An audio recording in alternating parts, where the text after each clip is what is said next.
Ayo berinvestasi akhirat, bangun rumahmu di surganya. Sempurnakanlah ibadah Anda dengan beramal jariah yang pahalanya tidak terputus hingga akhir kiamat dengan ikut berdonasi untuk pembangunan Masjid Agung Al-Akbar Kota Sorong.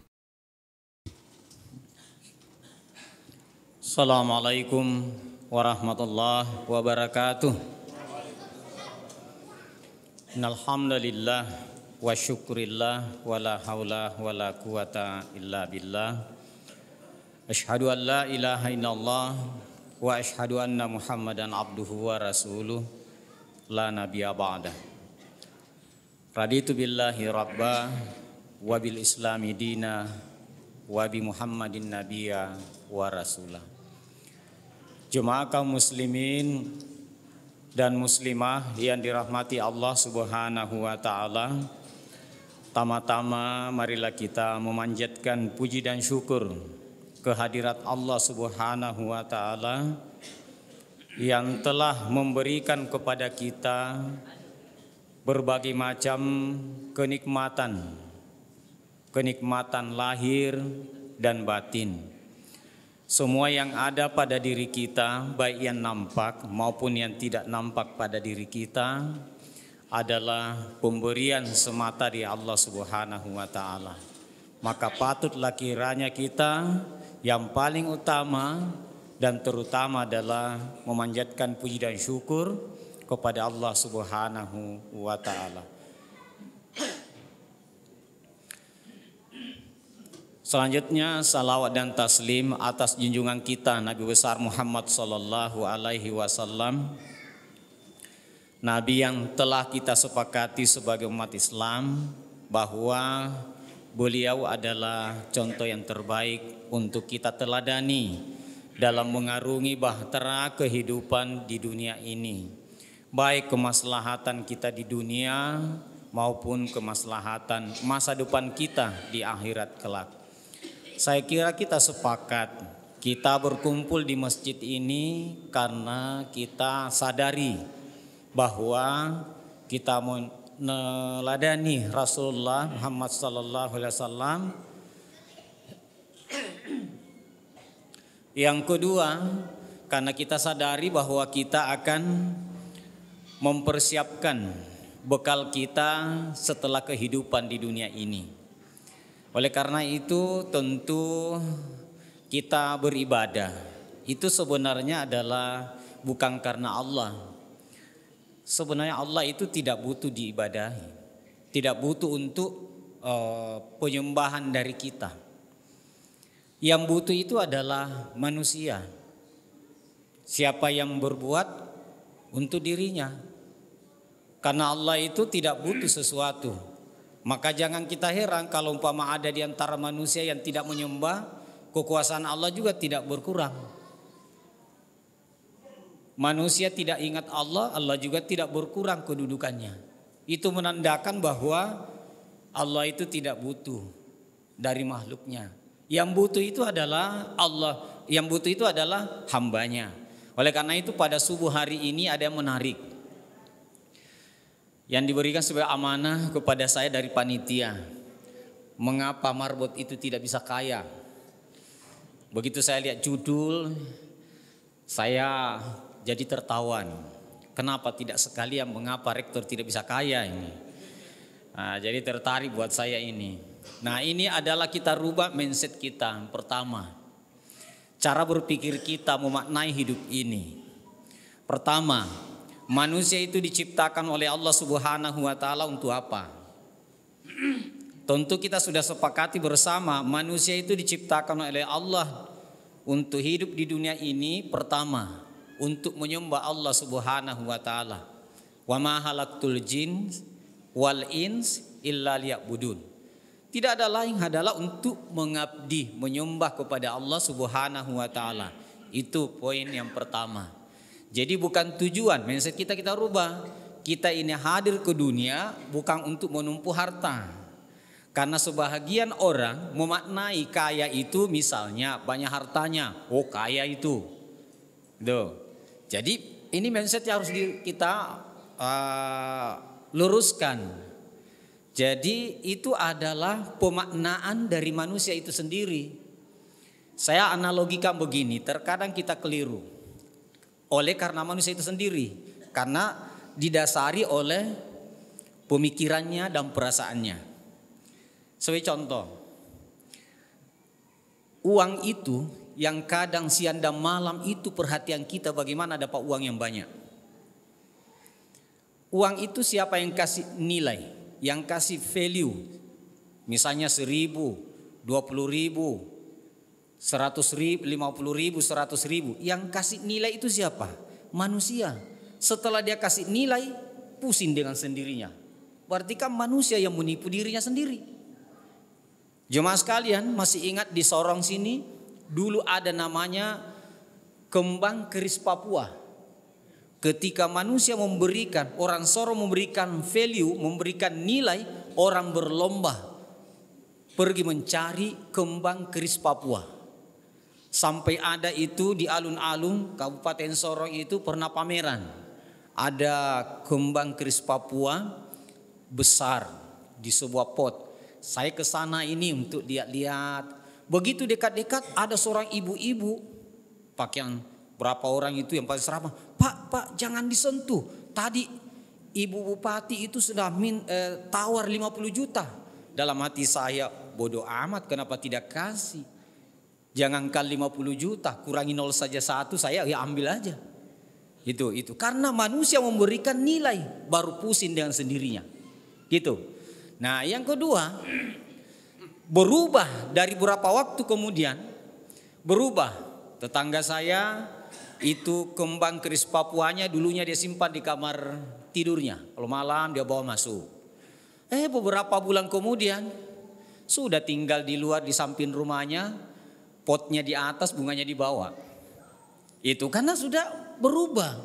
Jadi sama dengan uang. Ada suatu saat nanti uang, jemaah sekalian, tidak ada artinya di hadapan kita. Kita tinggalkan semua itu. Nah ini yang harus kita rubah. Tidak rubah. Jadi hidup manusia ini di dunia untuk mengabdi kepada Allah Subhanahu wa taala. Maka orang yang memberikan makna hidupnya dia bahwa yang dimaksud yang kaya adalah banyaknya harta, maka pusing dengan sendirinya. Semakin dia kejar dia, ibaratnya orang kalau kita dalam pendekatan kepada Allah Subhanahu wa taala jalan itu harta semakin banyak, semakin pusing orang kalau kita tidak bisa tempatkan pada tempatnya. Contoh jemaah sekalian, kalau uang kita di dompet ada 1.000 rupiah, jalan naik kendaraan, misalnya naik motor lah, kalau mobil ya agak beda sedikit. Naik motor, itu kalau uangnya tahu 1.000 rupiah, itu tidak akan dipeduli dalam pikirannya, tidak akan terpengaruh. Tapi coba kalau umpama ada kira-kira ya puluhan juta di dompet, itu start motor itu kadang-kadang secara psikolog, kejiwaan, itu kadang-kadang tidak apa-apa. Tangan kanannya pegang setir, dia pegang-pegang raba-raba dia punya dompet. Kenapa? Karena isinya banyak. Seandainya cuma 1.000 tidak akan cari-cari itu. Nah, tapi semakin banyak semakin pusing dia. Itu harta begitu. Jadi kalau umpama harta itu tidak ditempatkan pada tempatnya, pusing dengan sendirinya. Bapak ibu simpan uang di rumah, misalnya ibu-ibu punya emas, ada ibu-ibu mungkin di belakang. Kalau punya emas sekian gram, ya apalagi kalau umpama ya bukan emas murni, ya mirip-mirip sajalah. Ya, itu tidak seberapa, tapi coba kalau umpama ada 1 kilogram. Oh itu, mau keluar saja ada undangan pengajian, dia pikir mau pergi pengajian atau jaga emas. Itu kan kenapa? Ditempatkan harta itu bukan pada tempatnya. Itu satu. Oleh karena itu, pertama, bahwa marbot ini menarik. Saya tertariknya gini, sampai saya ketawa. Ini judulnya kalau umpama ditambah mengapa rektor tidak bisa kaya, ini yang agak pas buat saya. Tapi marbot, sampai saya SMS saya punya teman WA, saya mau pulang kampung, suatu saat saya pulang kampung untuk menjadi marbot. Ini cita-cita. Kenapa? Yang menarik buat saya adalah amalkan hadis. Kan kita percaya hadis. Saya ambil dulu dalam Al-Quran surah Al-Hasyr. Al-Hasyr ayat ke-7, pertengahan ayat itu kan ada bunyi gini. Wa ma atakumur rasul fakhudhuhu. Apa yang diperintahkan Nabi ikuti. Wa ma nahakum anhu fantahu. Apa yang dilarang tinggalkan. Nah, hadis Nabi, khairun nasi anfa'uhum linnas. Sebaik-baik manusia adalah orang berikan manfaat kepada orang lain. Nah, yang paling banyak manfaatnya kepada orang banyak kepada jamaah siapa? Marbot. Ada nggak di sini marbotnya? Kalau ada tidak usah berkecil hati, saya ini marbot, itu luar biasa. Jadi saya cita-cita tertinggi saya adalah bagaimana suatu saat pulang kampung jadi marbot. Kapan malaikat datang ya Allah, ya malaikat jangan cabut nyawa saya sebelum saya sementara membersihkan masjid. Kenapa? Karena itu paling mulia. Coba di ayat Al-Quran kita baca. Surah Az-Zilzalah ya. Faman ya'mal misqala dzarratin khairan yarah. Tuh. Jadi sekecil apapun yang kita lakukan, itu tidak ada yang lepas daripada hitungan Allah Subhanahu wa taala. Nah, satu debu, satu kebaikan. Nah, kalau kita nyapu seperti di Masjid Agung Al-Akbar ini, berapa debu yang kasih hilang? Itu aja situ. Jadi luar biasa, marbot itu adalah manusia menurut saya jemaah yang luar biasa kalau niatnya diluruskan. Bukan kerja karena dibayar sama panitia. Bukan, kerjakan. Saya sudah alami, kadang-kadang orang lihat-lihat, saya membersihkan masjid. Saya waktu itu wakil rektor 1, saya sikat. Orang lewat, wah Pak Ali lagi bersihkan, iya. Dalam hati saya memang orang buta hatinya ini. Ya bantu saja saya ini kalau mau jadi orang baik. Hanya ada satu orang pejabat begitu lewat, begitu dia tegur langsung tahan. Pak, Bapak sumbang apa? Ayo kalau tidak mau. Nah, apa Pak Ali saya bisa sumbangkan? Beli martabak sebentar. Nah, itu jadi sudah. Jadi jemaah sekalian itu marbot itu luar biasa. Nah cenderung orang ada yang berikutnya. Yang kedua saya ingin sampaikan gini. Cenderung orang berubah mindsetnya memang. Cenderung orang menghargai karena kedudukan. Bukan manusianya yang dihargai. Itu. Makanya jangan heran di Indonesia ini kalau mau jadi bos gampang. Perbanyak uang saja. Kalau banyak uangnya, oh cenderung orang bos. Tanpa diminta panggil bos. Mana bos? Saya kawal bos. Itu karena uang. Itu. Makanya jangan heran orang kalau punya kedudukan. Kedudukan itu biasanya nggak mau turun. Kenapa?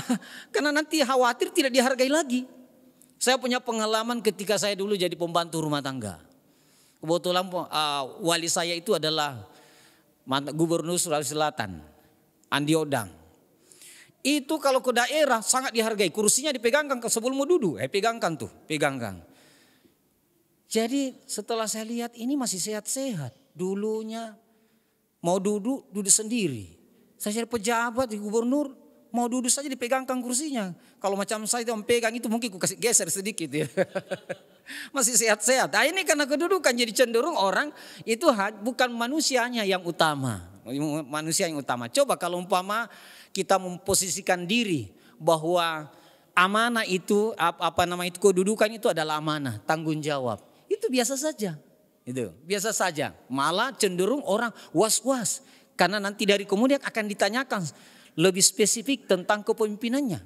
Itu jemaah sekalian. Jadi kepada saudara saya yang pekerja marbot, hari ini adalah kita sama selera. Ya, kebetulan saya kan marbot juga, gitu. Membersihkan masjid. Nah yang berikutnya jemaah sekalian saya ingin sampaikan bahwa kalau kita ingin, kalau maknanya saya coba dulu, kaya. Ada hadis Nabi.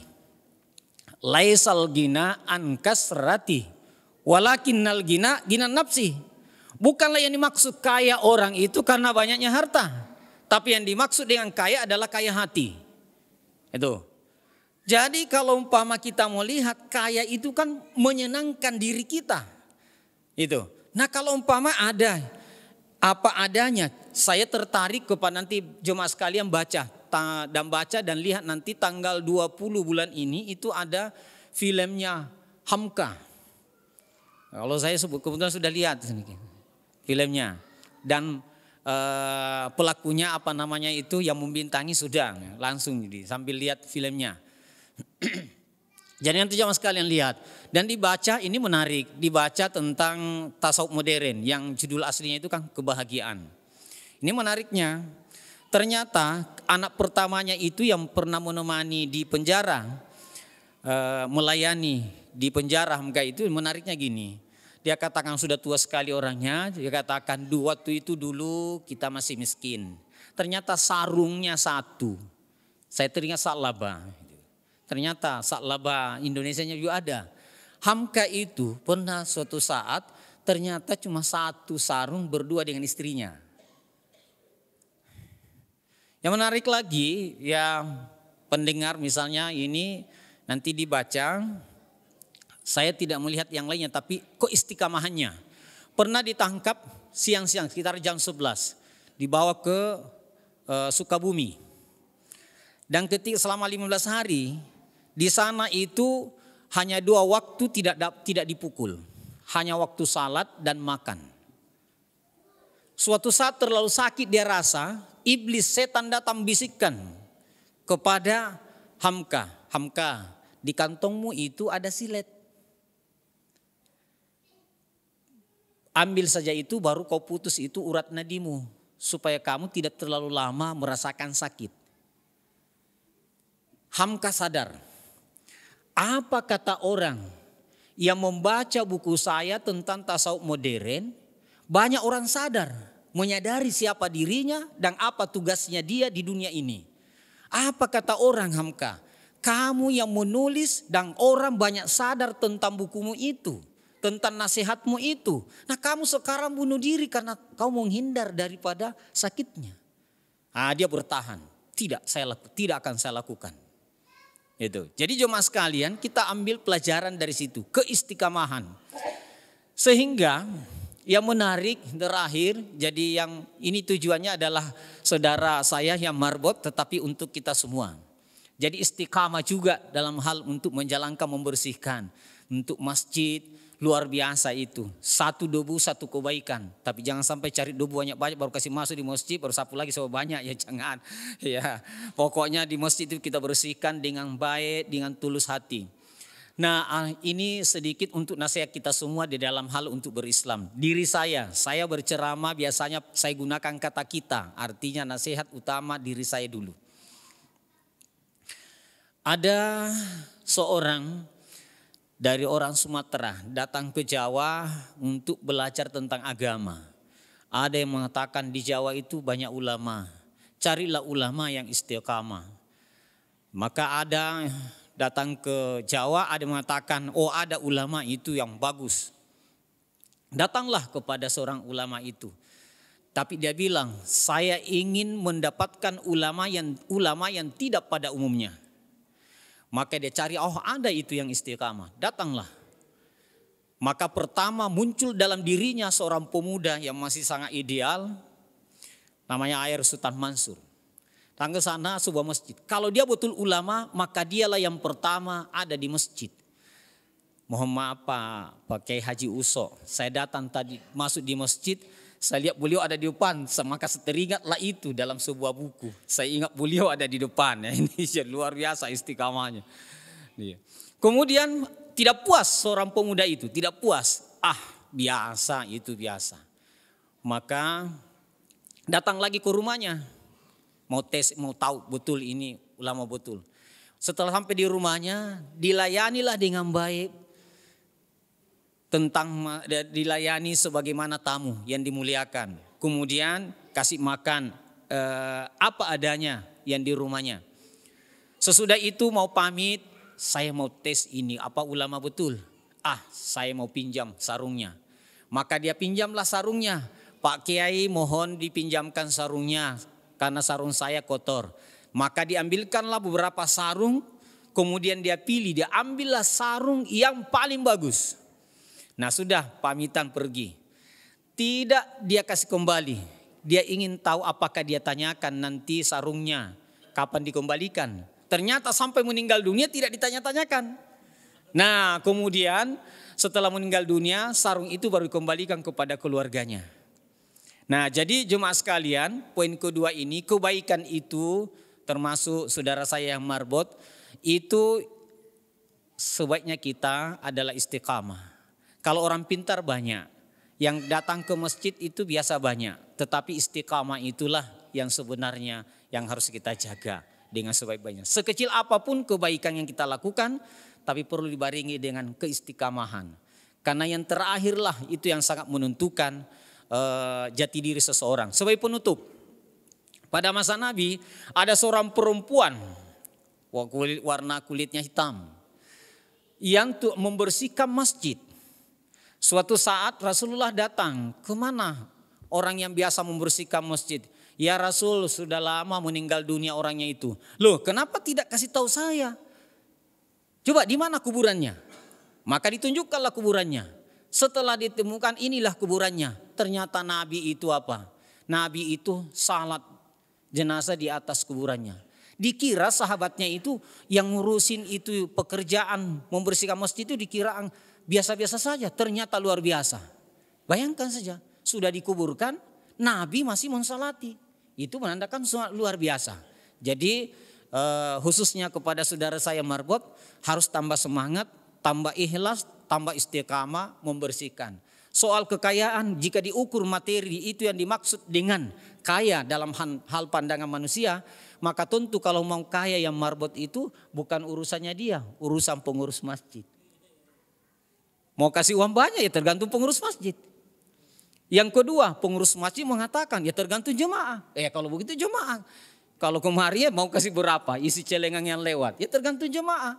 Nah, jemaahnya tergantung bagaimana? Tergantung pada usahanya. Maka umat Islam harus berpastabikul khairat, berlomba-lomba mencari kekayaan dengan niat. Ya Allah, tambahkan rezeki saya untuk saya beribadah kepada Engkau yang lebih banyak lagi. Jadi kita seperti itu, saling terkait dengan yang lain-lainnya. Saya kira demikian jemaah sekalian yang sampaikan. Mudah-mudahan ada manfaatnya kepada kita semua. Kita bersama-sama, tugas kita ada tugas di masjid, ada yang mencari rezeki. Saya kira kalau umpama ini kita sepakati bersama, insya Allah kita itu masjid kita itu semakin makmur. Hadanallahu wa iyyakum ajmain. Assalamualaikum warahmatullahi wabarakatuh. Ayo dukung media dakwah Masjid Agung Al-Akbar dengan ikut berdonasi pengadaan alat multimedia dan operasional dakwah. Usia boleh terputus, pahala jariah mengalir terus.